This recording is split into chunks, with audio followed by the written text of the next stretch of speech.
Hey guys, I'm out at the cabin. Been pulling gear all morning, and I had a couple that were actually functionable. I stepped right down through. It's kind of weird for as much snow as we had and the temperature, but I got a little flu or something after the fling, but all good now. Sent Stacy down for some schooling down there, and I think she was heading to Washington.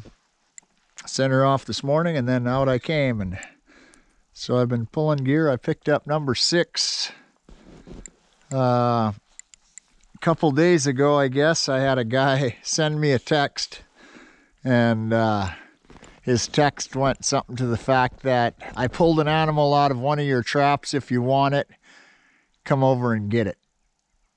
And so instantly, I was actually in pretty piss poor mood, so instantly I went into a negative state and put my pistol on my side, jumped in the truck, made a phone call to him and said, where are you located? I'm on my way. And yeah, I went over there with bad intentions, and when I pulled up, he never did give his name.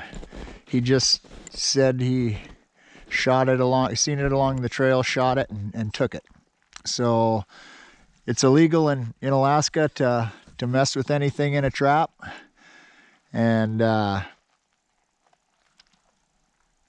in all actuality, I should have called the troopers, but I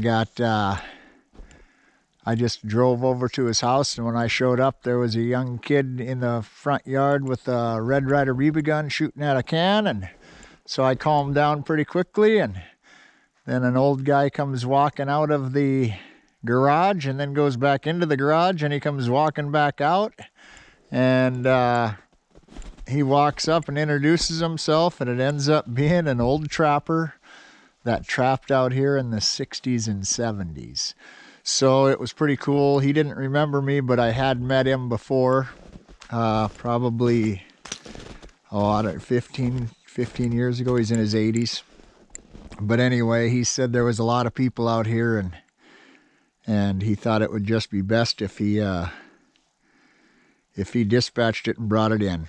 And I thanked him and shook his hand and talked for a little bit, and then I said, well, we'll have to discuss this more at a later date, have some coffee or dinner or something, and he was more than willing. So, and then he called me the next day and said he wants to buy it for his grandson. So pretty cool. It was an 80-pound male, but yeah.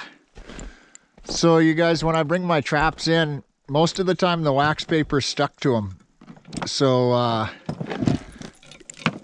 hang them up and let that trap kind of warm up and dry out, and then I hang the chains and wire them up like this. So this is what I do with them all. And then, so this is a pretty simple way for your chains not to get all tangled up. Just do that and get 3 twists, and but so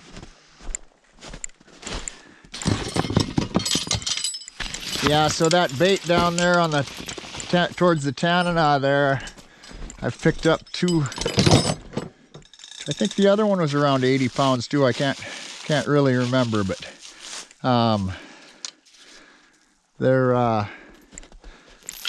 they came back and worked all through it, but they're super snare savvy, and didn't even get, I mean, they walked up, put their face next to a snare, but they'd turn around, and I left them and actually took that trap. The old boy left the trap tied to the tree, and so I just took that trap and moved it over to another trail, and we'll see if they come back. Oh, got my bunny boot. But anyway, so yeah, I was really surprised that trap even functioned. I hadn't maintained that trap for a month and a half. There was just too many. It was a pee post right next to the trail, right by the bait there where I peed.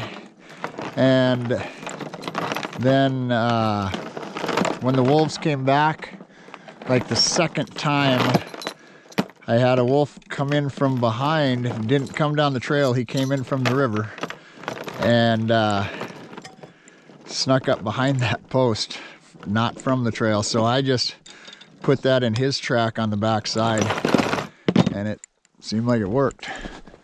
So, but you can see like all these traps here have been hanging, and it's been warm the past few days.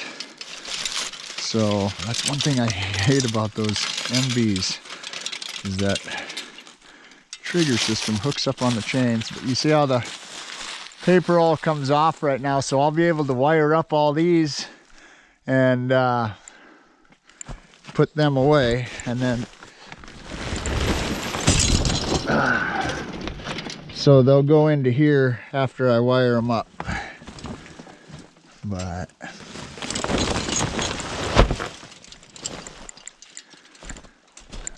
I should have thought about that when I put that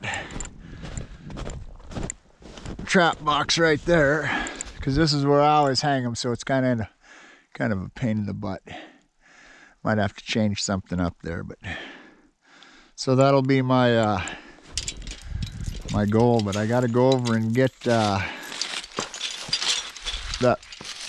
Bravo snow machine. So any of you Bravo lovers over there, I'm gonna go pick up a Bravo over on the Wood River. That's, I guess, I don't know what year it is, but it was one of the last years, either the last year or one of the last years.